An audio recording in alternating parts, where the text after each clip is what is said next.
89.7. Presentamos de inmediato a nuestro panel. Gonzalo Miller, muy buenos días todavía. ¿Cómo está? 11:50, horario especial. Gracias, Gonzalo. Cristian Valenzuela, muy buenos días también. Muy buenos días. Muchas gracias. Nos acompaña Alberto Mayol. Alberto, muy buenos días. Y Laura Albornoz. Laura, muy buenos días. Y ya está sentado, usted lo está viendo allí en su pantalla, como invitado de este domingo al diputado Jaime Naranjo. Diputado, gracias por estar aquí. Muy buenos días. Muchas gracias por la invitación y enviar un saludo muy especial a los trabajadores de Radio Bio Bio que llevan una semana en huelga por sus demandas muy legítimas y muy justas. Toda mi solidaridad con ellos. Bueno, partamos por la acusación constitucional, que fue el tema que marcó sin duda la semana. Ahí quiero invitar al diputado Naranjo para que se integre en la conversación, más que una entrevista a todos a él, que él participe también, y luego también el protagonismo que tomó hacia el final de la semana después del rechazo a esta acusación. Porque el ministro del Interior, la verdad que, no quiero decir que no diga la verdad, pero no puede en un rol como eso decir ganadores y perdedores, tiene que mantener cierto equilibrio y cierto tono en la política, pero nosotros tenemos quizás todos ustedes otro papel y me gustaría que lo analizaran. ¿Hay tal derrota de la oposición, Laura, como se ha planteado, y hay tal triunfo del gobierno que teniendo minoría logra salvar esta acusación?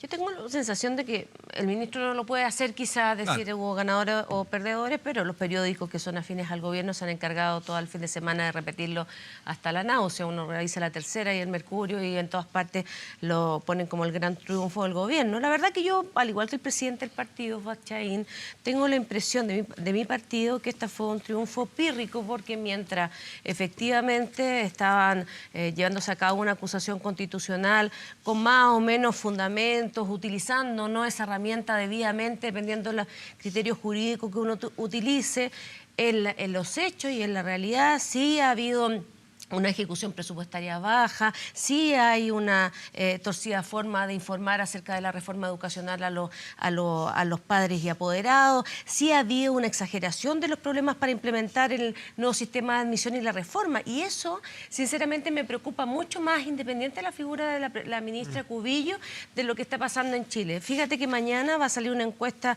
del Instituto de Igualdad, que justamente da cuenta del porcentaje de la población que está de acuerdo. Un 67% está de acuerdo con que las familias de menos recursos son las más perjudicadas cuando los liceos o colegios seleccionan a su estudiante. Entonces yo tengo la sensación de que en una semana, mientras la B es condenado a 3 años, un hombre del sector que gobierna, ¿no? Y mientras Salaverry tiene que renunciar por tráfico de influencia o por gestiones a su favor, una acusación constitucional, y la educación en sí misma sufre un perjuicio porque no avanzamos en materias que son importantes para la juventud chilena, para los niños y niñas de nuestro país, que es justamente tener una educación de mayor calidad.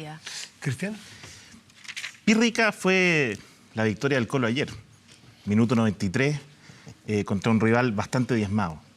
Lo que perdió el martes en la Cámara de Diputados fue una posición política que tiene mayoría en el Congreso. Entonces yo creo que es una derrota absoluta, porque si una coalición que tiene mayoría política, que impulsa una acusación política, no es capaz de ganarle a la coalición oficialista, creo que no hay otra forma de calificarlo como una derrota. Segundo, la ministra es la gran vencedora de esta pugna, por así decirlo. Porque por 3, 4 semanas y en realidad un par de meses, dejamos de hablar de los temas de educación que realmente importan, los que son realmente urgentes, y nos concentramos en esta discusión política. Todos hacen referencia a lo que fue la acusación de Yana Proboste, pero todos olvidan que la acusación contra Yana Proboste se aprobó con votos de la oposición de entonces, que era minoría, y con votos del oficialismo, incluyendo a abstenciones como la de Lorenzini o Gabriel Asensio, otros que se salieron de la sala, más los colorines, porque todos dicen que fue culpa de los que eran disidentes. No, esa acusación fue distinta porque tenía fundamento, fue apoyada por la Contraloría, fue apoyada por distintos informes, por auditoría, y fue un proceso distinto al que ocurrió ahora, que fue meramente político. A ver, a mí me gustaría plantear algunas cuestiones que me parecen fundamentales. Primero, es que este país no puede tenerle miedo a las acusaciones constitucionales.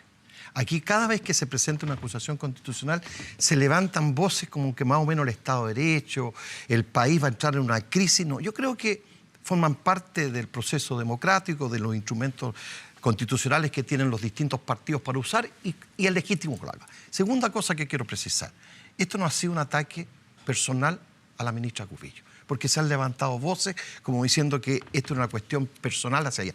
Lejos de aquello. Tercero, si uno ve cómo se votó, hay que diferenciar dos cosas. Hay una oposición orgánica y una oposición inorgánica. La oposición orgánica, que está formada por los partidos políticos, actuó en coherencia. Lo que pasa es que tenemos otros diputados que son independientes. Pero el que diputado Walker no es independiente. Permítame terminar. Entonces tenemos otros diputados que son independientes, los cuales no controlamos. Pero la oposición orgánica actuó en concordancia, y a mí lo que me queda limpio es que la Democracia Cristiana como partido, del hecho que su jefe de bancada firma la acusación constitucional, que la inmensa mayoría de los diputados democristianos participan a favor, a mí la Democracia Cristiana actuó en concordancia con la oposición. Que hubo 2 diputados no significa un cuestionamiento de la Democracia Cristiana, y nosotros no. Tercera cosa, y concluyo. Aquí se han levantado voces que esto fue una cosa que impulsó única y exclusivamente el Partido Socialista. No es verdad. Nosotros, por cierto, tomamos la iniciativa, pero en el transcurso de los días se sumaron todas las fuerzas de oposición. Y por consiguiente, al final, trabajaron los equipos jurídicos y actuamos en concordancia. Entonces, esta no fue una acusación del Partido Socialista contra la ministra Cubillos. Esto tiene que ver con una cosa que para nosotros es fundamental, y creo interpretar a quienes votamos a favor de la acusación. Esto era una defensa de la educación pública, y lo que nosotros cuestionamos a la ministra Cubillos no son cuestiones personales de ella, es que creemos que ella desde su rol, desde su cargo, está debilitando, desmantelando la educación pública, y por consiguiente esta acusación constitucional fue para defender la educación pública, y creo que la gran victoriosa no es la ministra Cubillos del gobierno, es que hubo un grupo importante de diputados que están por jugársela por defender la educación pública. Y esa es la gran victoriosa, esa es la gran ganadora de esta acusación constitucional. Gonzalo Müller. Sí, lo que resulta confuso, que bueno, no tengo por qué no creerle al diputado Naranjo, digamos, que hace la locución y se agradece la honestidad de reconocer la paternidad del Partido Socialista de la acusación, porque las derrotas a veces quedan ahí sin padre. Aquí sí, el Partido Socialista fue el impulsor, el Partido Socialista fue el que convenció a los otros actores políticos de sumarse y conducirlo hacia lo que fue una derrota. Pues si no se aprueba, obviamente que es una derrota. Ahora, lo que resulta confuso para la ciudadanía, y que yo creo que esa, en mi opinión, es la verdadera derrota de este tipo de acusación, es de que nunca logró conectar con que la ciudadanía entendiera de que se trataba de ellos. Porque ese discurso, no se escuchó mucho el discurso de la educación pública. Lo que más se escuchó es decir, mira, que son razones políticas, la ministra no está convencida de la ley que está implementando, se apeló a muchas otras razones, pero ninguna de ellas logró, de hecho, conmover a la ciudadanía o interesarla, y finalmente la sensación que queda, creo yo, respecto de ello, es la sensación de tiempo perdido. Como la política preocupada de su problema, preocupada de infligir una derrota al gobierno, de infligir una derrota a la ministra, y finalmente saliendo trasquilado, porque la ministra queda ahí, instalada. De hecho, hoy día, si uno mira las conversaciones en torno a la ministra, son su futuro, su proyección, qué va a hacer, cuál es su agenda. Y cuando uno mira al revés, mira a aquellos impulsores, lo que está buscando, y lo que mira son pasadas de cuenta, o lo que mira son peticiones de renuncia, o lo que está mirando es que incluso el Partido Comunista se excluyó ayer de un evento como es, ¿no es cierto? Ahí está la portada del Mercurio, del evento de la conmemoración del 5 de octubre. O sea, pareciera ser de que en esto de convencer de que ganadores y perdedores, las palabras pueden tratar de dibujar una realidad, pero finalmente son los hechos. ¿Hay una división clara en la oposición? Sí. Normalmente esas divisiones se sortean bajo la lógica de al menos dos elementos. O un gran liderazgo político que logra aglutinar a quienes piensan distinto, y con tal de estar cerca de ese liderazgo, finalmente entiendan que una votación particular no es tan importante como si estar ahí.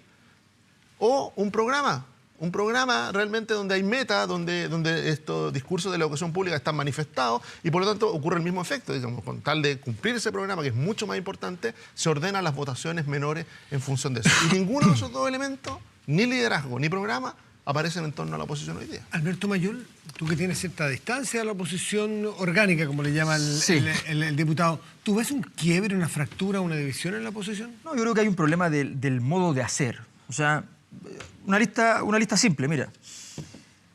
Nadie lideró realmente el proceso. No digamos que que los líderes de cada uno de los partidos que votaron a favor salieron a vertebrar el proceso. No lo hicieron. Hay un padre ausente que sí depositó la mesada, pero por transferencia, digamos. ¿Ya? Entonces, se eligió una estrategia equivocada. Fíjense la discusión que tuvieron los demócratas en Estados Unidos. ¿Quién es ese padre ausente? El PS. A ver, Según el senador reconocimiento alemán tardío, Carlos Montt. Bueno, no, pero está. O sea, sí, evidentemente ellos se apuran en lanzar la acusación porque estaba esta querella, recordemos, con Cecilia Pérez, en vez de buscar vertebrar primero la acusación. Si yo creo que efectivamente aquí hay un fundamento de la acusación, ojo, yo creo que sí hay un fundamento, pero no se entendía. Y tiene que ver con la estrategia. Los demócratas tenían 8 temas por los cuales podían llevar un impeachment a Trump. Decidieron uno, que no es el más conocido por la gente, pero que es el que tiene mayor capacidad probatoria, que es la trama ucraniana. Dejan de lado la trama rusa, que evidentemente es más potente comunicacionalmente, pero toman la decisión de que esto se entienda, de que se logre entender. Entonces, y el PS además estaba igual fracturado internamente, si los senadores hablaron de cosas muy distintas a los diputados.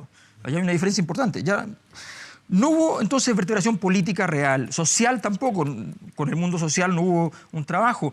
Legal, evidentemente no, de hecho salieron expertos del mundo de la nueva mayoría. O sea, Zapata, por ejemplo. y también Carlos Peña. Si Carlos Peña siempre declara un laguismo claro y contundente. Y van y dicen, no, aquí hay un informe en derecho gratuito y de alta calidad para la ministra para decir que esto no está bien.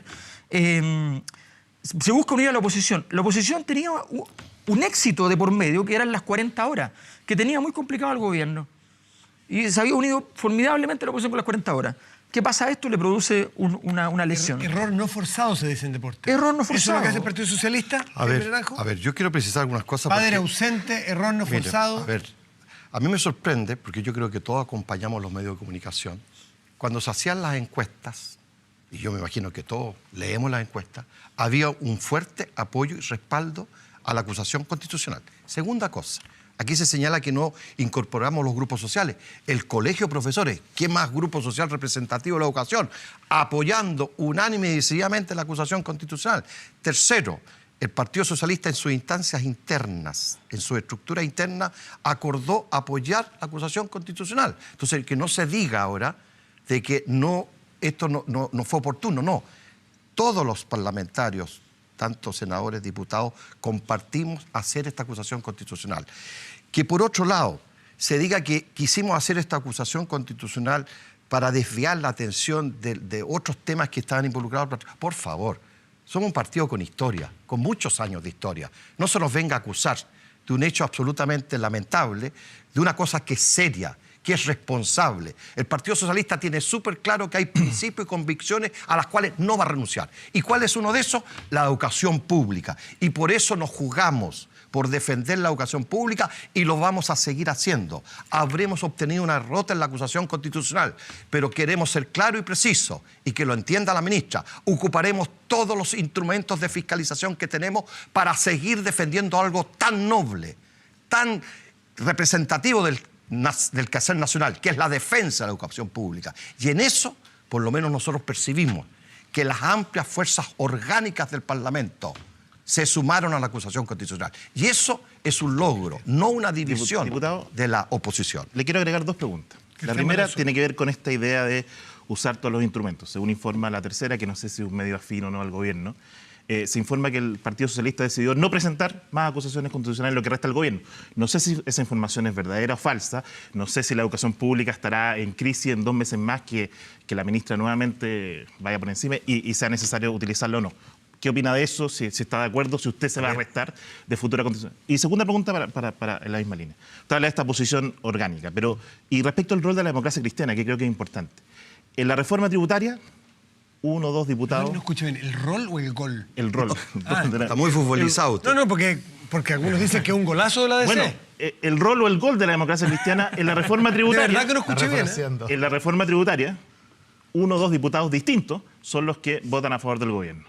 En la reforma de pensiones es el diputado Silver y otro diputado más, entonces son distintos. Y nuevamente la acusación constitucional son otros dos. Entonces van cambiando este último jugador, que es el que finalmente permite hacer el quiebre para la posición del gobierno y en contra de la oposición, pero usted sigue manteniendo esa idea orgánica. La pregunta a futuro es, si en otras reformas adicionales la democracia cristiana sigue jugando ese rol de que el último jugador, más allá de que la mayoría juega una oposición, ¿ustedes siguen con esta idea de que la oposición orgánica se mantiene estable, los acuerdos electorales son posibles a futuro, o ya entraríamos a dudar de esa idea? Mire, quiero advertirle lo siguiente, y yo creo que usted va a compartir conmigo. En política usted no actúa solo para obtener victorias. A veces las victorias son mucho más nobles y mucho más importantes cuando son testimoniales. Testimoniales. Nosotros luchamos por ganar esa acusación constitucional. Y por consiguiente, sentimos que habiéndola perdido, dimos una lucha testimonial. Y en política, el testimonio, el ejemplo, el compromiso, la lealtad por principios y convicciones vale mucho. Y yo creo que el Partido Socialista, como un partido, salió fortalecido, no solamente él, todos los partidos orgánicos que formamos parte de la oposición. Y que yo sepa, el Partido Socialista no ha tomado ninguna decisión de no seguir haciendo acusaciones constitucionales. Porque si lo tomara, me parecería un tremendo error. ¿Sabe por qué me parece un tremendo error? Porque usted y los parlamentarios no nos pueden quitar el rol fiscalizador, ni nos puede imponer nuestro partido, inhibirnos cuando vemos que algún ministro o alguna autoridad se aparta de las normas legales y constitucionales del país. Y eso no vamos a renunciar jamás. Hoy el columnista Carlos Peña, que ya fue aludido aquí, habla del caso out, el efecto out. Caso out. El caso out, me parece. Y algo que tiene que ver con su protagonismo esta semana, diputado Naranjo, que es pedir que Pepe Out salga de la mesa, que sea expulsado de la mesa, que renuncie. Y Carlos Peña dice que esto tiene que ver con que justamente es propio de la dignidad del ser humano ser capaz de tener discernimiento y no ir en el rebaño. ¿Por qué usted se jugó en esto y no permitir que Pepe Out, que usted fue un gran defensor de la democracia y que las personas pudieran pensar y actuar de manera independiente? ¿Por qué usted no le permite eso? Y quiero que aproveche, cuando hable del caso Out, de los descolgados y el partido de Laura aquí, Matías Walker en la democracia cristiana, por ejemplo, o el diputado Sabaj. Le agradezco la pregunta. Era ¿Sabe por qué se la agradezco? Decíamos, no era hacer la pega. Porque creo que hay que precisar bien lo que son las convicciones individuales y las convicciones colectivas. Son dos cosas muy distintas. Yo fui, tanto en las mesas de la Cámara y el Senado, fui miembro. Y yo tenía súper claro, cuando asumí esa responsabilidad colectiva, yo tenía que defender los intereses colectivos. Porque uno no está en ese cargo de manera decorativa, para administrar. No, el rol que le cabe a un parlamentario en la mesa es coordinar el accionar de quienes lo eligieron. Coordinar el accionar de quienes lo eligieron y aún más, representar y hacer sentir las convicciones de quienes a uno lo eligieron. ¿Y qué es lo que ha hecho el diputado? No solamente ahora, existe una seguidilla de hechos.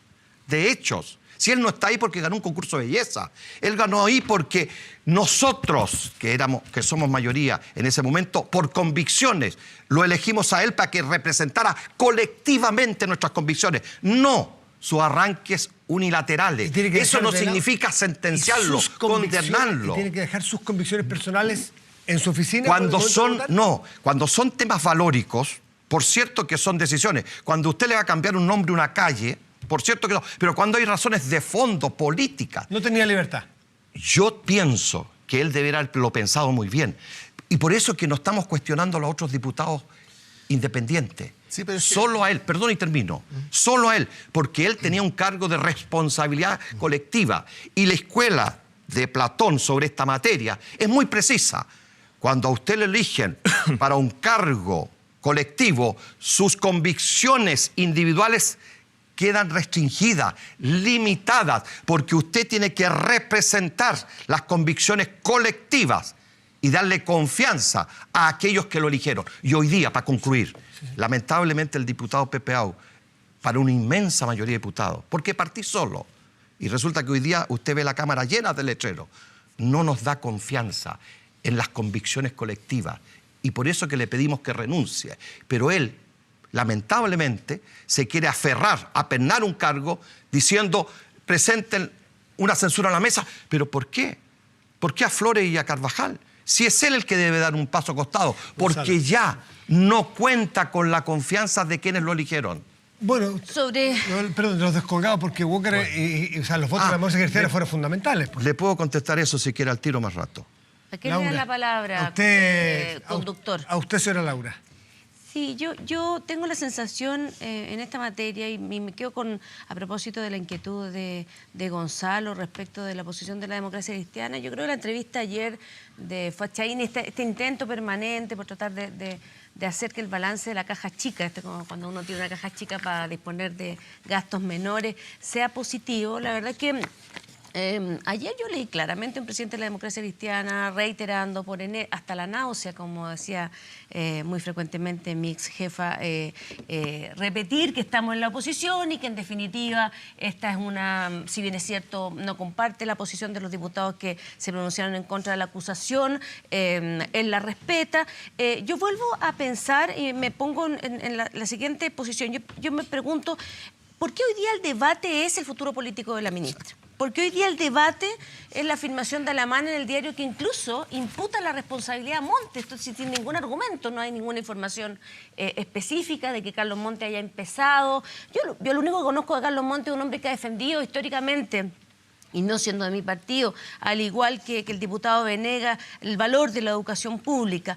Entonces, la verdad es que hacer de esto o intentar hacer una contabilidad favorable de esta caja chica e intentar que esto a lo mejor dure una semana más para sacar alguna ganancia y de nuevo no centrarse en lo que realmente le interesa a la gente, que es mejorar la educación para nuestros niños y jóvenes, es avanzar en un sistema de pensiones que sea más justo e igualitario y que termine con esta inequidad que estamos observando, es remirar el fenómeno de la integración a propósito de la reforma tributaria y los beneficios que gestó, digámoslo con su nombre, y que lideró de manera muy importante la democracia cristiana. Me parece a mí que es un error enorme intentar hacer caer de nuevo, y es todo lo que escuchamos. Fíjese que en la entrevista anterior al ministro Chadwick, todo el rato y todo el momento era este afán por sacar una ganancia después de haber venido con semanas de derrota a propósito de la reforma de las 40 horas, que es un tema además que no va a parar.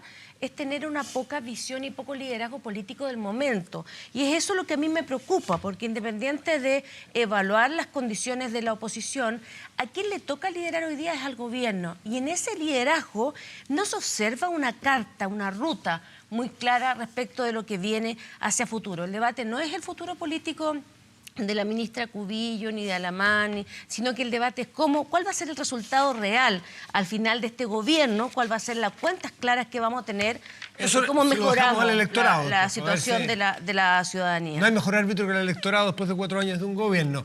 Vamos a hacer una pequeña pausa y a la vuelta Gonzalo Miller tiene la palabra, que la está pidiendo, pero vamos a hacer la pausa porque quiere responderle al diputado Naranjo. Yo quiero usted también contestar su cuestión de la democracia cristiana. Mire, está todo pedida la palabra. Luego Mayor, Naranjo, Miller, pausa y volvemos. Estado Nacional 12:13, no se aparte.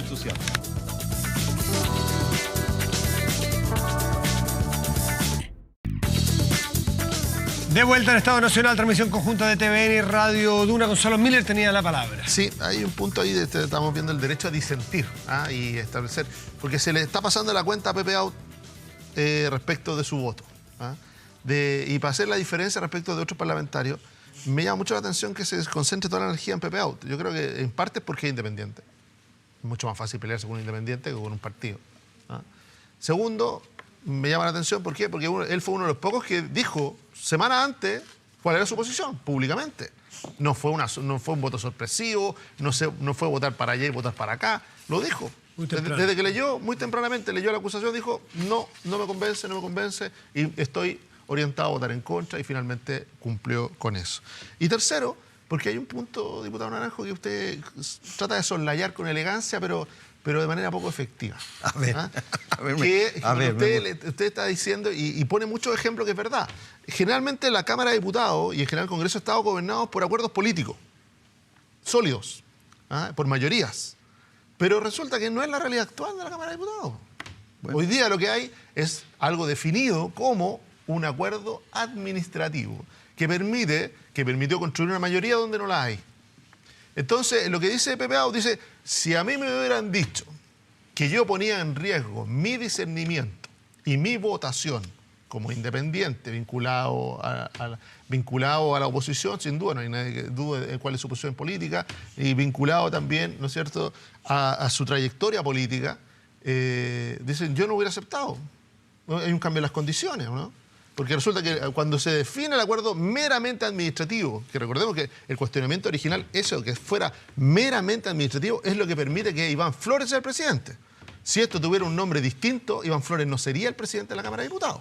Entonces, no hay un cambio de versión, no hay tratar de ajusticiar a Pepe Out, porque como uno elige los rivales, es más fácil, no va a haber defensa corporativa respecto de él, pero él levanta un punto político que es importante, el derecho a disentir. A ver, nadie lo está sentenciando, ni hay aquí una acción por crucificarlo. Yo vuelvo a insistir. Pero focaliza en él la derrota. Porque él tiene una responsabilidad política mayor, porque está en la mesa. Entiéndame bien eso. Cuando usted forma parte de una mesa, usted tiene que representar el sentir colectivo. ¿Y qué significa administrativo para usted entonces? Administrativo es que las cuentas cuadren, que funcione el Congreso como tal. Y ese no es un acuerdo, el que nosotros hicimos. No es administrarla, que funcionen las comisiones, que funcione la sala, que se le paguen los sueldos a los trabajadores. No es un acuerdo político que hubo al final, donde el Frente Amplio dijo, mire, nosotros nos vamos a restar de estar en la mesa, pero participamos de este acuerdo político también. Y es un acuerdo político. Y cuando usted tiene un acuerdo político y tiene estas responsabilidades superiores, que son representarlos a todos en el colectivo, usted no se puede dar gustos personales. Y eso es lo que no solamente yo, sino muchos diputados le estamos diciendo. Aún más, y hay un profundo malestar dentro de los diputados, es que él dijo que lo estaban presionando. Y eso no es verdad, eso es falso. Nadie ha presionado, ni a mí ni a nadie ha presionado nadie para votar. Alberto, porque eso es un derecho que tienen los diputados. Alberto, pero le vuelvo a insistir, sí. y concluyo para no ser reiterativo. Lo que se le cuestiona al diputado Au es que él ha hecho primar sus intereses individuales y no los intereses colectivos de quienes lo elegimos. Y eso lo obliga, desde el punto de vista de la dignidad política, a decir, ¿saben qué más? Como yo no los represento ya a ustedes, yo voy a dar un paso al costado. Alberto Mayol. Yo creo que nos pasa un poco también que en una sociedad muy individualista cuesta entender de pronto los elementos políticos colectivos. Entonces, claro, yo le encuentro razón aquí al diputado Naranjo, porque una cosa es el derecho del diputado a hablar y decir lo que él piensa y a votar como él piensa. Otra cosa muy distinta es que él considere que ese derecho constituye también un vínculo con un privilegio que él tiene. Porque no es el derecho de ser diputado que lo tiene. Que igual lo tiene porque esa coalición lo dejó ir por dentro, porque si va por fuera no existe. No le puede ganar a 9 candidatos juntos. Así es. ¿Ya? Entonces, pero no importa, pero tiene el derecho a hablar. Pero otra cosa, cuando efectivamente está en la mesa, es porque hay una articulación mucho mayor donde se entiende que esa persona está disponible para, de alguna manera, representar a ese colectivo en un cargo de representación mayor todavía, que es un privilegio. Entonces, lo que se le está diciendo es, en el contexto de que en el partido más importante del año, al señor se le ocurrió de que la coalición que le permitió ser electo, ¿ya?, está moderadamente o muy equivocada y por lo tanto él tenía el derecho a disentir. Esto en las democracias parlamentarias tiene un rito. Y es que la persona tiene que caminar al otro lado de la sala para que todo el país, en este caso todo Chile, sepa que esa persona no votó con la gente con la que ha estado todo este tiempo. Y para que tenga que tener una gran razón para eso. Tal vez la tiene, pero tiene que estar expuesto a ese escenario. Está bien, pero si no digo que no lo haya hecho público. Lo que está haciéndolo público o no, igual es ir en el barco de Polizón. Bueno, pero ahora el diputado no quiere cruzar la sala y ya se declaró en rebeldía. ¿Cómo se resuelve esto, diputado? Bueno, ¿Cómo se resuelve? Pero es que, mira, porque su cartel demuestra un mensaje, pero no va a bastar con el cartel. Pero déjame decir una diferencia. O sea, yo insisto, aquí una cosa no significa además que Out sea responsable de la derrota, porque eso es otra cosa. No. O sea, la responsabilidad de la derrota, yo ya lo dije, me parece que está fundamentalmente en el PS, ¿ya?, y en su estrategia. Pero otra cosa distinta es que el diputado se haga cargo o no se haga cargo de lo que implican sus actos. Y en este caso, efectivamente, él, en un momento muy clave, muy fundamental, efectivamente cuestiona las bases fundamentales de una coalición que es la que le permitió estar ahí. Un solo detalle. Quiero invitarlo a cambiar de tema para que cierre. Un detalle para Sí, cambiamos, porque yo finalmente en esa lógica, Alberto, en esa lógica de lo de Pepe Out, y lo estamos lo estamos dramatizando en él, bueno, porque está usted aquí y los carteles dice renunciado. ¿Ah? Lo que esconde es de que no existe en la oposición nada más que lo administrativo. Si normalmente las votaciones son distintas, normalmente se producen diferencias. No hay ningún cuestionamiento a ninguno de los otros. Entonces, es cuando que el ejerce un proyecto rol. más importante Cuando, cambia. cuando se ejerce un rol. No, si estoy de acuerdo. Sí, Lo que pasa es que el error de fijar la acusación constitucional como un instante fundacional de la unidad de la oposición, eso no tiene nada que ver con Pepe Out. Pasarle la cuenta por eso y por esa derrota, yo creo que es absolutamente injusto con Pepe Out. 12:25. Quiero cambiarlos de tema un segundo que me interesa también su opinión, naturalmente. Y tiene que ver con esta sentencia a 3 años de presidio efectivo por el delito de apremio ilegítimo en su carácter de lesa humanidad en contra de Cristian Lavé, coronel en retiro, exalcalde de Providencia, militante de la UDI. Quiero partir por Cristian Valenzuela, que esta semana en Radio Cooperativa dijo que yo sepa no mató a nadie. Por lo pronto polémico, porque la acusación por tormento, sentencia por tortura, pretender decir que solo se puede condenar a alguien si mata a alguien, eso no está en la sentencia ni está cuestionado hasta donde yo sé. Pero lo otro, ¿acaso no tiene suficiente gravedad? Sí, no, esa frase da lo mismo. Contextualícelo usted mismo, por favor. Lo voy a explicar. Estábamos hablando de la situación, yo tengo una posición y la voy a reiterar ahora, pero estamos hablando de cómo las reacciones en redes sociales, muchos lo tildaban de asesino. Y yo hacía un cuestionamiento a que claramente la gente no entendía la diferencia, pero en ningún caso la tortura no es ni condenable ni sancionable, y eso está claro. No, mi posición al respecto, y la voy a reiterar en ese sentido, tiene que ver con, uno tiene derecho a cuestionar las sentencias judiciales. No tiene derecho al desacato, por así decirlo, y nadie está llamando al desacato, pero uno tiene derecho a opinar sobre ciertas circunstancias. Más allá de lo individual, yo me leí el fallo, me leí ¿cómo se llama? El origen del fallo. Hay muchos elementos que demuestran contradicciones, que demuestran una distancia en el tiempo importante, que demuestran la motivación que tienen ciertos actores, que en este caso serían las víctimas, para poder ejercer acciones contra Cristian Lavé. Yo en particular, primero quiero decirlo para que quede muy claro y no haya ninguna duda ni malentendido. Condeno absolutamente las violaciones a los derechos humanos que ocurrieron en la dictadura militar. Asesinatos, tortura, tormentos o todo tipo de instancias que se alejan absolutamente de cualquier tipo de ejercicio y en eso ninguna coma, ninguna justificación. Y creo que eso es un grave error y un grave horror que ocurrió en nuestro país en ese tiempo. Cosa distinta es que yo pretenda, a través de esa frase, justificar y sancionar y condenar a todos los militares que participaron en el gobierno militar, a todas las personas que participaron como civiles que apoyaron esto. Y yo en eso lo rechazo. Y yo tengo la sensación, y muchos chilenos tienen la sensación también, de que la izquierda hace ese ejercicio y que los mete a todos en un saco y a todos los condena por eso. Y efectivamente hay procesos que se han llevado mal, donde se cita a todo un batallón que estaba presente tal día en el regimiento tanto, y son todos culpables de esto.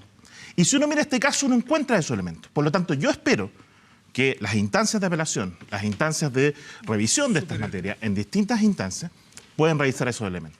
Esa es la única diferencia.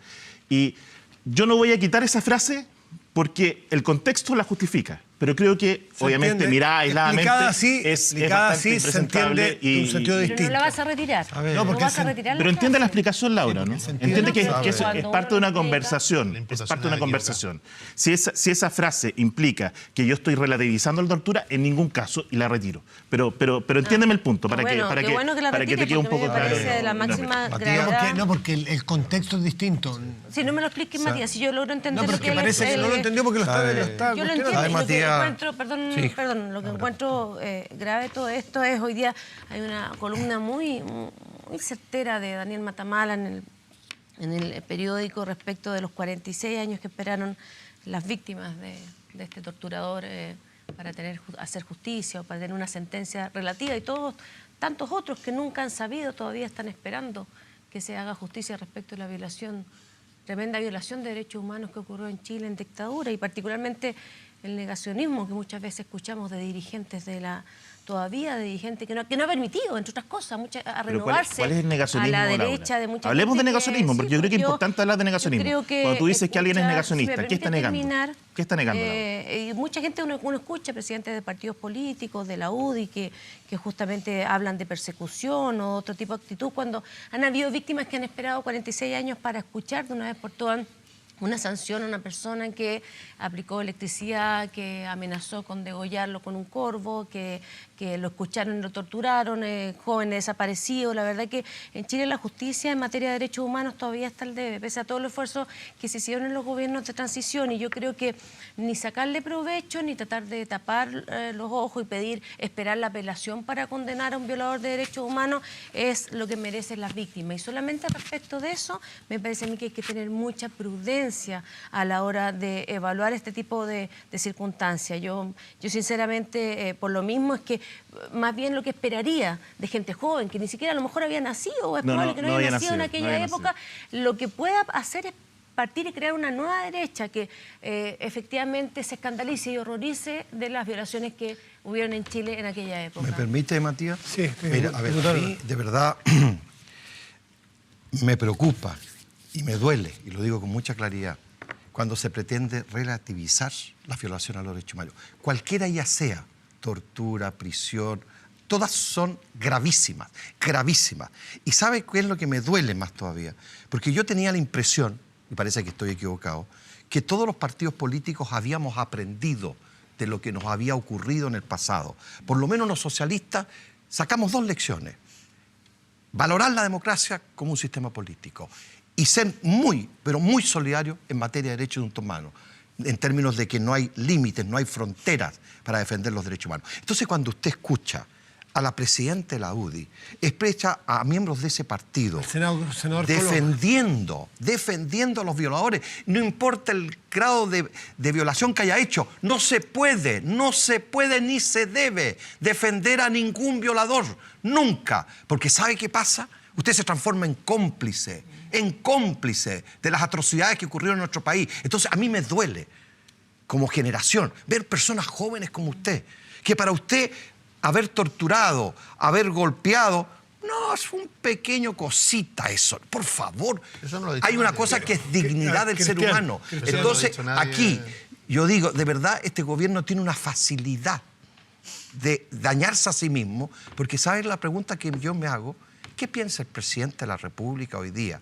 Que la presidenta de la UDI, de un partido aliado de él, esté defendiendo a los violadores de derechos humanos. Me pregunto, ¿qué está pensando Chile Vamos, Renovación Nacional y Evópolis, que han tenido una Creo que postura muy clara Cristian de su aliado que tiene? Cristian fue interpelado, es decir, aquí pero- estamos ante la presencia de pequeños bolsonaras y bolsonaros que están surgiendo al interior del gobierno. Cristian fue interpelado, pero además la UDI, y creo que también lo Sí, creen. yo, diputado, se lo voy a volver a reiterar porque parece que no escuchó la primera parte de mi alocución.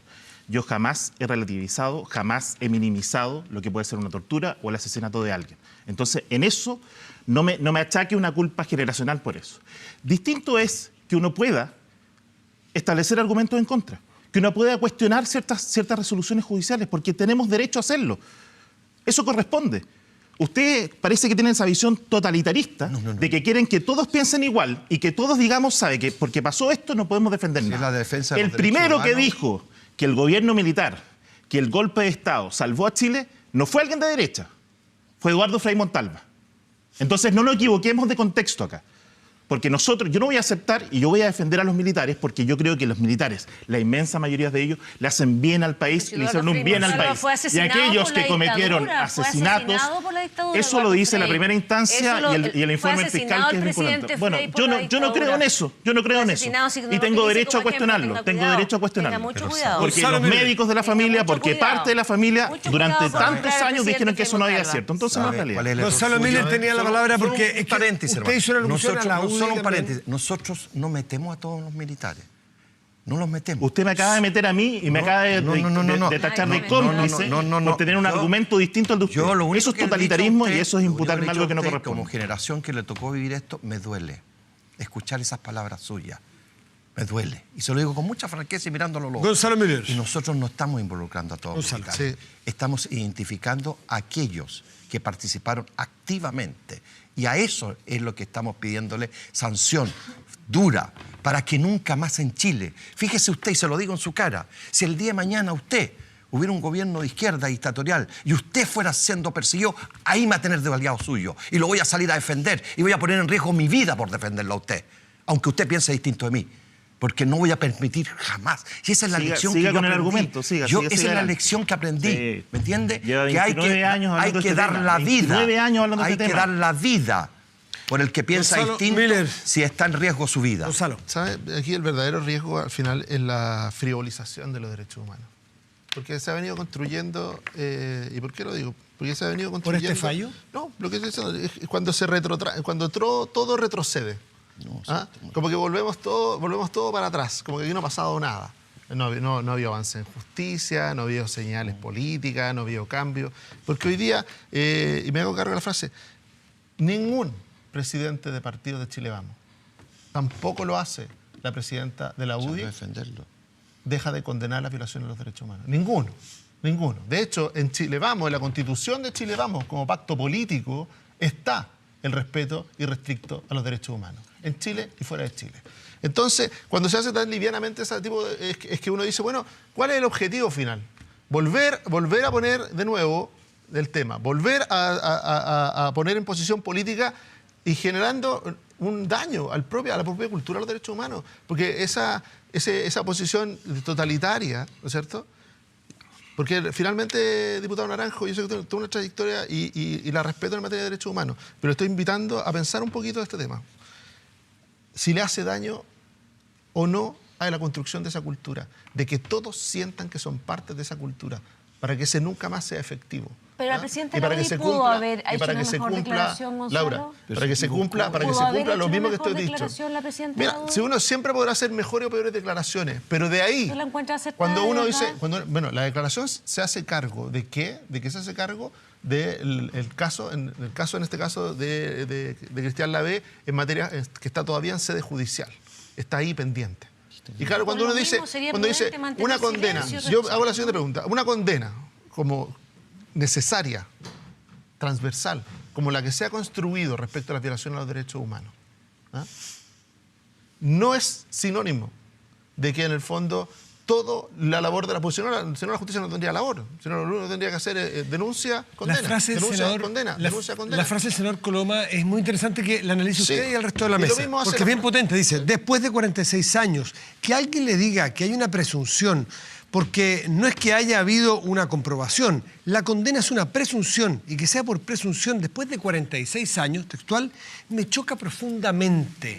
¿Por qué hace el punto? ¿Cómo se explica A mí me una choca- frase? a mí me choca- Que diga primero Gonzalo Miller, que diga Gonzalo A mí Miller. me y choca después usted. profundamente Luego que haga Alberto esas Mayor. declaraciones. Mira, aquí la única que tiene la claridad para establecer justicia son los tribunales. Y Obvio. Sí, y eso Así no- es, así es. así Por eso, porque aquí la condena anticipada, los epítetos, estar tirándole encima, Pero hay un fallo, no es una condena liviana, es un fallo judicial. Y en ese fallo, lo que dice, y el punto que hace el senador Coloma, a mí me hace sentido porque dice, la gravedad de la acusación, que es de las más graves que pudiera recibir una persona,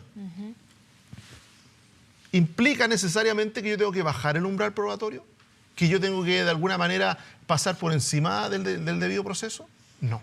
Pero no ha pasado. Ese es el punto que hace el senador Coloma. Alberto Mayor Dice, no- no Encima puede la opinión de bajar los el estándar tribunales. probatorio. Pero eso es la Y en opinión general, y en una duda del presunción no es pronunciamiento de los suficiente. tribunales. No es suficiente una O sea, presunción para establecer una condena. Coloma duda hubiera del sido pronunciamiento mucho de los mejor tribunales, que es hubiera peor todavía. en otros casos ha habido elementos suficientes, probatorios, testimonios, y han sido condenadas esas personas. Lo que estamos viendo en este caso, y en este caso puntual, que nos retrotrae a esta conversación, lo que vemos que es la simple crítica al estándar probatorio. Y ni siquiera eso, Es que yo creo en que el términos peor procedimentales, negocio- implica eso y inmediatamente se saca por cuenta que eso es la negación, es la complicidad. El mayor daño ¿Cómo que va se a ser da a las nuevas complicidad? generaciones de la Eso no es derecha así. es seguir tratando de defender en este tema lo indefendible. Eso es lo que nos ¿Defender da paso qué? a poder ¿Defender formar qué? ¿El o Estado de crear Derecho? una nueva ¿Pero derecha defender con qué? gente ¿El Estado de distinta, Derecho? que no participó, que no tuvo responsabilidad. Eso le hace daño y sigue radicándolo en la misma ubicación. Yo creo que si hubiera un cambio, Sí. me gustaría escuchar gente derecha pensar y defender los derechos humanos por sobre cualquier cosa y no tener que estar justificando a un senador o una presidenta que emitió una mala opinión. La verdad es que a mí me pasa cuando veo esto es que percibo que de alguna manera la sorpresa de quienes vienen del mundo de la concertación es que ellos se creyeron o quizás inventaron o quizás lo que sea, que había una derecha que había efectivamente superado esto en declaraciones genéricas sobre los derechos humanos, genéricas. Cada vez que uno hablaba de un tema en particular, esto cambiaba. Obviamente, si el tema particular tenía que ver con la izquierda, se revitalizaba la condena a las violaciones de los derechos humanos. Aquí hay una persona en Chile que comandó las violaciones de los derechos humanos y que tuvo todos los cargos que se pueden imaginar, pero que se llama Augusto Pinochet Ugarte, que era la persona que dirigía directamente la DINA, dirigía directamente la CNI, era la persona que se subió al golpe a última hora porque no estaba de acuerdo con el golpe, después se transformó en el líder.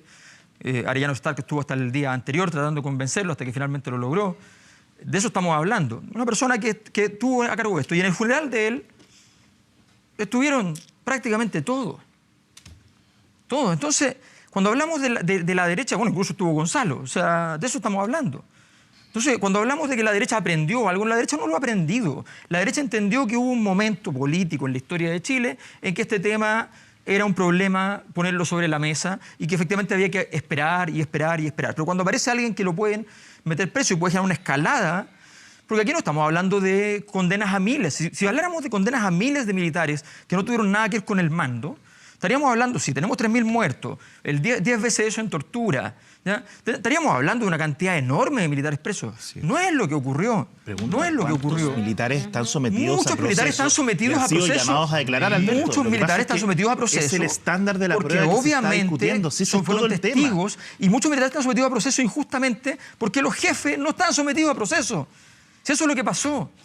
Entonces, aquí hay una responsabilidad histórica y lo que uno echa de menos, porque uno no dice que los militares tal cosa, porque no es verdad, evidentemente.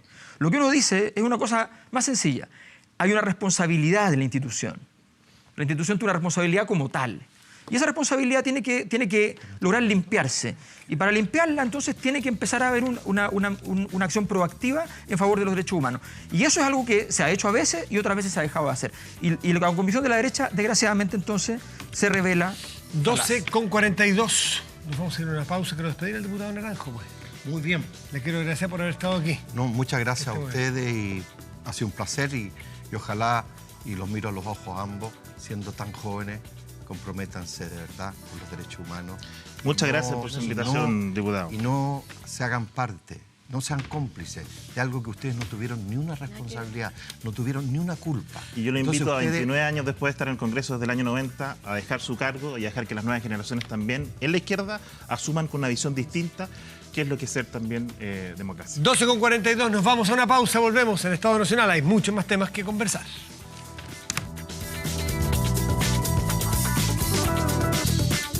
De vuelta en Estado Nacional, transmisión conjunta de TVN, todas sus plataformas y Radio Duna. Y esta semana, decíamos, está cargadísima de muchos temas. Unos, claro, tuvieron más foco, más luz, más atención, y otros que pasaron medianamente colados. No lo digo peyorativamente, pero tuvo menos interés. Pero por Dios, es la renuncia de un subsecretario de una repartición tan importante como es la Subdere. Es el caso de Felipe Salaverry y la renuncia se produce por razones ajenas a su función. Tiene que ver con acusaciones que se le hacen de un tráfico de influencias, por ejemplo, y él niega las acusaciones que se le hacen, pero aparentemente el sentido de responsabilidad de no afectar al gobierno hace que salga de ese cargo. Me imagino que tú tienes, me gustaría que tú nos dieras tu mirada como más cercano probablemente a él, ¿no? Obviamente, yo soy amigo de Felipe Salaverry y por lo tanto uno ve y trata de matizar una decisión que es difícil para alguien que está cumpliendo un rol público, una decisión que es compleja, ¿no es cierto? Porque cuando alguien siente y tiene la convicción de ser inocente, su instinto natural es defenderse. Su instinto natural es leer como que la renuncia implicara de alguna manera una condena anticipada. Y por lo tanto, yo creo que finalmente su reflexión de dejar la Subsecretaría de Desarrollo Regional y concentrarse en su defensa es una decisión correcta. Es una decisión correcta porque finalmente la honra es más importante que cualquier cargo público, ¿no? Y defender la honra cuando se hacen todo tipo de acusaciones, cuando se especula, cuando se abre una verdadera cacería respecto de él y de su familia, y con todo tipo de implicaciones, dice, bueno, no solamente es la lógica de no hacerle daño al gobierno y de alguna manera dar el paso al costado, sino que también el legítimo derecho a defender la honra. Nos estamos acostumbrando a que los estándares de prueba aquí da lo mismo. Aquí parece que a la izquierda no le interesa saber mucho detalle, le interesa lo que pareció, lo que se dijo, ¿no es cierto? Y una cosa es lo que alguien puede reproducir en las redes sociales, que se dicen, y no es el alcalde de Ñuñoa es de derecha. No es necesario probar nada. Y lo único que hace, finalmente, y en la entrevista que da hoy día en el diario, es reafirmar su punto, es decir, yo voy a dedicar a defender mi honra y la de mi familia. Y voy a demostrar de que todas las imputaciones son falsas. De hecho, a mí me sorprendió porque todo el mundo da por hecho, porque la imagen es muy fácil, ¿no es cierto? Alguien que lo detiene, se pasa una luz roja, encara una autoridad que prepotentemente, la hemos visto tantas veces, ¿no es cierto? Con diputados de la Concertación, con diputados de otros lados, que encaran a la autoridad, le dicen, tú no sabes con quién te estás metiendo, y por eso la imagen se nos hizo a todos, la verdad, tan fácil de creer. Pero el detalle es que eso tiene que ser verdad, hay que probarlo. Finalmente, las pocas imágenes que hay, Gonzalo, Matías, sí. las pocas imágenes que hay, lo que muestran es que parece que nunca hubo esa escena. No existió la escena. Pero es muy curioso que dice, no se pasó la luz roja. No tuvo contacto con un fiscalizador. Por lo tanto, si no tuvo contacto, mal puede haberlo garabateado. El llamado es por una situación totalmente distinta al de su hermana, un fiscalizador. Entonces, aquí estamos pensando que hay un gran armado para algo mucho más grande. Porque inventar, si todo es absolutamente mentira... Y lamentablemente ¿Y parece quién está detrás de ese armado y cuál es el armado para sacar a Salaverry? que tiene poco que ver con la política y tiene que ver más con una situación personal. ¿Cuál es ese Que es el personal? punto que él hace en la entrevista. Yo me atrevo a reproducir lo que él dice en la entrevista porque no conozco Claro, y ese la hermana ámbito, lo afirmó ese en ámbito otro de programa, lo personal. Y me parece que su hermana ha visitado otros canales reforzando el punto de que ella tenía una situación personal. Su ex marido, del cual tuvo una separación compleja, judicial, es la persona que estaría de alguna manera articulando desde seguridad, porque habría sido uno de los jefes de seguridad de Ñuñoa, este tipo de situaciones. Entonces, yo no quiero ni anticipar la responsabilidad de nadie, no voy a hacer lo mismo que están haciendo con Salaverry, ¿no es cierto?, hacerlo con la otra persona. Lo que sí llama la atención es que esto ni siquiera, en parte, ni siquiera ha sido en el juzgado policial local cursado como infracción. Todavía ni siquiera hemos pasado en eso. Y resulta que ya prácticamente se estableció la condena como si fueran hechos ciertos todas y cada una de las cosas que están escritas ahí. Laura. A mí me tocó trabajar con Felipe Salaverry cuando era ministra. Yo tengo una muy buena impresión de él. Encuentro que es lamentable lo que pasó, pero la verdad que yo soy de las personas que cree que cuando se pone en duda la fe pública y se afecta con denuncias como esta, el paso que corresponde es el que se adoptó, que es Por de responsabilidad renunciar, política. por responsabilidad política que muchas veces no la hemos visto ni en unos gobiernos ni en otro, y uno desearía que se viera más frecuentemente. Cuando uno comete un error se tiene que mandar a cambiar, no solo para no perjudicar al gobierno, sino particularmente para no afectar la fe pública, la fe de los ciudadanos. Y también el poder saber los resultados después de la investigación es una cuestión necesaria, porque el otro día justamente una persona me decía, sí, pero a mí me gustaría saber después, cuando se investigue, si efectivamente él tuvo la responsabilidad y cuál es la sanción que en Chile tienen las personas cuando, en el supuesto que esto fuera verificado o no, cuando hay tráfico de influencias. Si esto es posible, si tenemos una debilidad, una falta de regulación tan grande en Chile que es posible que una autoridad de la importancia del cargo que ostentaba el ex subsecretario pueda efectivamente llegar y presionar de esa forma. Eso es lo que está puesto en duda, y si efectivamente tenemos leyes en Chile que de una vez por todas, y no quiero referirme a este caso en particular porque se está investigando, puedan sancionar cuando hay tráfico de influencia a cuando no lo hay. ¿Cristian? Sí, yo quiero hacer un paralelo con el ministro Peñailillo, que se hizo famoso esta semana por otro programa de este canal. Cuando salieron las primeras denuncias sobre las boletas que él hizo a estas empresas, asesorías y negocios en su tiempo, se demoró 23 días en salir del gabinete, a pesar de esa denuncia, que era grave, y que después judicialmente se comprobó que esa empresa había recibido financiamiento irregular de varias empresas para la precampaña de la presidenta Bachelet. 23 días se demoró en salir. Entre medio hubo denuncias de que él tenía reuniones con Hacienda, que quería llevarse en camiones la contabilidad de SQM para que nada de esto se conociera. Y renunció. Y nunca supimos de su declaración qué responsabilidad tenía en esto. Nunca supimos si él habló con su jefa en ese tiempo, la presidenta Bachelet, para manifestarle si era verdad o mentira. Y hago el paralelo porque en este caso, el subsecretario Salaverry, a quien también conocí cuando era diputado, se demoró 5 días finalmente en renunciar. Hoy día el ministro reconoce que habló profundamente con él y que él manifestó que todo esto era mentira y que quería defenderse. Y efectivamente, cuando el actor político se convierte en un problema para el gobierno, esto es lo que corresponde, por muy injusto que sea, y que en este caso pareciera que es así. Entonces, como dice Laura, ojalá sigamos adelante con esta investigación, y si el día de mañana se comprueba que el subsecretario Salaverry nada tuvo que ver en este hecho, que este hecho era falso, ojalá que también se le dé espacio para poder reinstaurar esa dignidad que lamentablemente hoy día ha perdido. Y si no es así, que también se haga ese cierre. Pero hago esa comparación porque dos autoridades de gobierno, en posiciones bastante similares, porque yo creo que un poquito más grave el tema de boletear por una empresa triangulando recursos, haya terminado de esta manera. Así que hay una muestra de algo cercano en el tiempo que se actúa de manera diferente.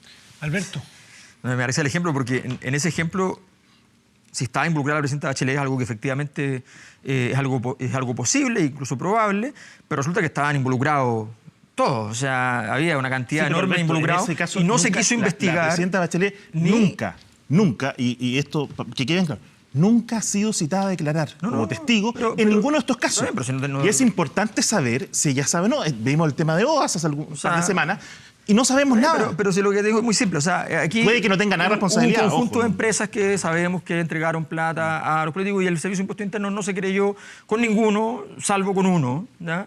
Entonces, bueno, de eso estamos hablando de que finalmente hubo un trato preferente para aquellos que tienen coaliciones más grandes, para decirlo súper simple. Yo creo que en casos como estos se requiere efectivamente un estándar de actuación que debe ir mejorando. El señor Salaverry se demoró menos que otros, igual se demoró. Si decimos que es una cosa lógica, tiene que ocurrir en el mismo instante, decir, bueno, yo voy a investigar y voy a ver porque me interesa efectivamente. Y creo que es importante salir con un ejemplo que lo puso en su momento Joaquín Lavín cuando apareció un yerno diciendo cosas de él. Y él inmediatamente salió a decir, mire, aquí el problema está, lo que puedo decir es esto. Y apuntó directamente a la persona correspondiente porque dice, yo sé de dónde viene, yo sé de qué se trata y yo sé para dónde va esto y no tiene nada que ver con la política. Si tú tienes esa claridad, ¿no? Tienes que hacerlo. Tienes que hacerlo de entrada o desde el momento en que te enteraste y dejar en claro cuándo te enteraste, porque ahí está la fe pública. Y yo creo que efectivamente el final de la historia es algo que nosotros normalmente no tenemos. Y ahí hay un estándar de la política que es como ya, sabes que ya pasó el tiempo, ya hubo la crisis, ¿para qué vamos a salir a decir pasó esto, quedó en tal cosa?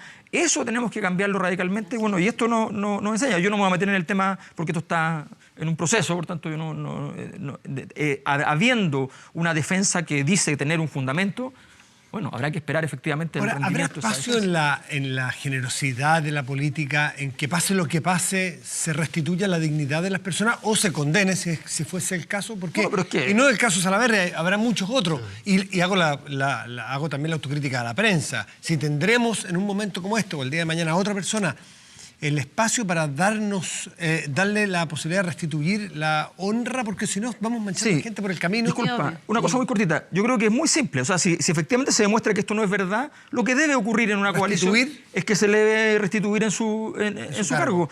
Pero también debemos tener claridad en las responsabilidades políticas. O sea, Jacqueline Van Rysselberghe, que lo defendió, resulta que sabemos que efectivamente ya leyó en nuestro hemiciclo un texto para defender una ley que venía de una empresa privada. Bueno, eso da lo mismo si alcanzamos a demostrar que es delito o no, pero eso debería significar algo. Gonzalo Miller, ¿fue prudente el presidente Piñera en una reunión nocturna que tuvo con diputados de RN? El cumpleaños de Cata del Real. Adelantarle a ellos, que son el partido, que no es la UDI, no es el partido de Salaverry, de que ya estaba renunciado, y le permite eso que se filtre antes en los diarios, antes que el propio Salaverry pueda hacer su punto? En términos de manejo, claro, efectivamente un error. O sea, ¿cuál es el error? ¿Confiar en el auditorio, en confiar en la intimidad, es tratar de descomprimir la presión, porque obviamente que había una presión, aquí hay un capítulo 2, ¿no es cierto?, que tiene que ver con la importancia política que puede tener el cargo. Eso, RN UDI sabemos que hay roces. Y el interés que pueda generar abrir una disputa por esa posición. Pero yo creo que sin duda que eso desordenó y de nuevo agravió o no permitió la correcta decisión, el espacio de decisión que tenía el subsecretario Salaverry. O sea, a mí me hubiera gustado que, obviamente, que esta situación se manejara de una manera distinta, pero también, bueno, claro, lo que dice Alberto, la velocidad, uno dice, es fácil mirarlo desde afuera siempre, ¿no es cierto? La velocidad, tiempo y distancia de cuándo tomo la decisión. Ahora falta lealtad igual a de las personas que filtran esta información. Sin duda, porque ¿cuál es un ambiente? ¿Cómo queda la relación RN-UDI después ¿Cómo de esto? describe uno un ambiente de intimidad? Como una comida como esta, ¿no es cierto?, donde frente a la presión o a la pregunta se trata de descomprimir anunciando de que, bueno, algo va a pasar mañana. Entiendo que no fue mucho más allá de la frase. Lo que dice Laura es interesante, la lealtad de no dejar al presidente offside, porque eso es lo que hizo. ¿Afecta la relación RN-UDI esto? Yo creo que un capítulo no es indiferente, primero no es indiferente. La lealtad se demuestra, ¿no es cierto?, normalmente en estos casos, en la prudencia respecto de la situación y conflictos que cada uno de los partidos tenga. Ahora, yo creo que eso está resuelto por el propio presidente, en términos de que cuando uno lee de nuevo la entrevista, ¿por qué reitero la entrevista? Porque de nuevo, nosotros estamos mirando desde afuera lo que se filtra en la prensa, lo que salió, cómo trascendido, la entrevista, y la fuente primera que hay disponible en la entrevista, y él hace, más que tener un sentimiento respecto al presidente, lo que hace es agradecerle, ¿no es cierto?, agradecerle la consideración que tuvo con él. Entonces a mí me llama la atención que le agradezca, entonces uno tiende a suponer de que la responsabilidad de la filtración y todo la pone en otro lado. Y obviamente cuando siempre una persona que está en situación de poder, cualquiera sea, cualquier traspié, obviamente que hay gente que ve en eso una oportunidad. Cristian, antes de irnos. Y muy cortito, y es un desafío para la política, el tema de la inmediatez, el tema de cuán sometidos están los actores políticos a la necesidad de figurar dentro de una cámara más grande, por ejemplo, y esta idea de las redes sociales, de los medios que están tan conectados que los obliga a reaccionar. Yo creo que hay un desafío en el tema de la prudencia que tiene que haber y mirando a futuro lo que puede pasar con eso. Perfecto. Laura, ¿tú querías apuntar algo? No, sí. Porque vamos a cambiar de tema, por lo tanto me pides un espacio tú para que haga algo. No, cambiemos de tema, me parece muy bien, pero sin perjuicio de que yo afirmo el tema de las lealtades. Hemos estado muy acostumbrados en los últimos tiempos y los últimos gobiernos, no solamente a descolgados que dan la cara, sino particularmente a personas que filtran información con la intención de generar daño. Yo encuentro que eso le hace pésimo y habla muy mal de la clase política chilena, que hay conductas que son inadmisibles y debiéramos no sé, hacer llamado de alerta en todos los sectores. Y también, claro, en las relaciones humanas en general, digamos.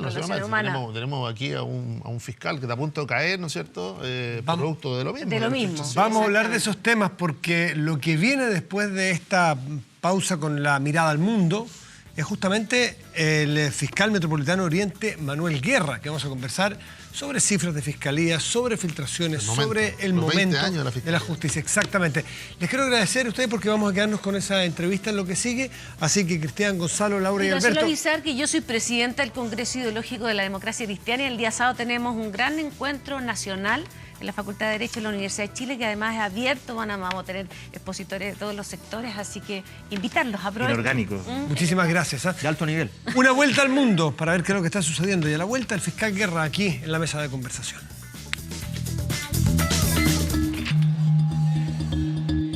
He decidido disolver constitucionalmente el Congreso.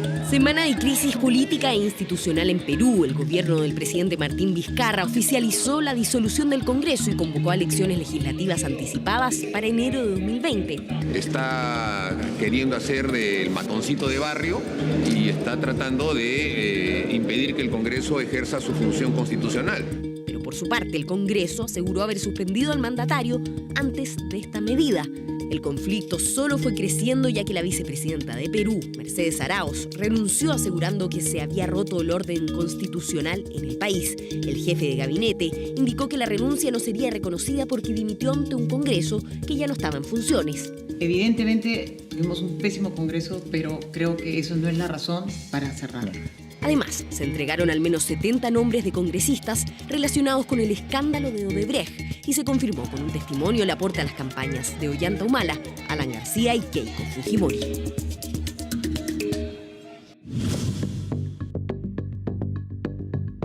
El índice de pobreza en Argentina llegó al 35,4% en el primer semestre de 2019. Se trata de la cifra más alta alcanzada durante el gobierno de Macri y significa un aumento de más de 8 puntos con respecto al 2018. Hay 14,4 millones de argentinos que no alcanzan a comprar una canasta básica completa y la indigencia también tuvo un alza. Resultados que, según analistas, se deben al impacto que tuvo la inflación sobre los ingresos de los hogares, las precarias condiciones del mercado laboral y la pérdida del poder adquisitivo. La etapa que viene es una etapa de crecimiento, de más alivio, de más trabajo. Porque todo ese esfuerzo que han hecho, especialmente la clase media, nuestros trabajadores, no fue en vano. El presidente Trump le pidió a China que investigue al candidato demócrata Joe Biden por denuncias no comprobadas sobre los negocios que tendría el político con empresas chinas. En las últimas horas se conoció que 2 enviados de Trump presionaron a Ucrania para investigar al candidato. Las declaraciones del mandatario estadounidense se suman a las polémicas en torno a esta trama ucraniana, por la que ya se le ha iniciado un juicio político en su contra, que de avanzar hasta el Senado podría terminar con su destitución.